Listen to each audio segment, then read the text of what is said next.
வச்சு விவசாயி ஒருத்தர் இந்த நாட்டை ஆள போறாருன்னா அந்த ஒரு சாமானிய மனிதன் எப்படி இந்த நாட்டை நிர்வாகம் பண்ணுவாருங்கிறது எடுத்துக்காட்டு சொல்லட்டுமா?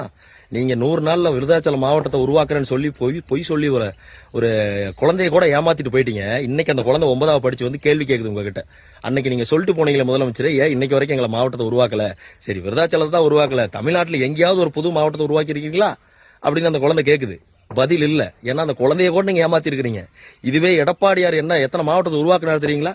செங்கல்பட்டு மாவட்டம், ராணிப்பேட்டை மாவட்டம், திருப்பத்தூர் மாவட்டம், கள்ளக்குறிச்சி மாவட்டம், மயிலாடுதுறை மாவட்டம், நாகப்பட்டினம் மாவட்டம், அந்தாண்ட தென்காசி மாவட்டம், மொத்தம் 7 மாவட்டத்தை உருவாக்கின ஒரு புரட்சி தமிழர் எடப்பாடியார். அதை மறந்துடாதீங்க.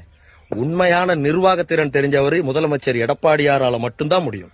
ஒரு விவசாயியால மட்டும்தான் முடியும். உங்களை மாதிரி ஊரை ஏமாத்திட்டு இருக்கிறவங்களால கண்டிப்பா இதெல்லாம் நிர்வாகம் செய்யவே முடியாது. என்ன காரணம்னா, சாதாரணமா ஒரு மாவட்டத்தை உருவாக்கணும்னா அந்த மாவட்டத்துக்கு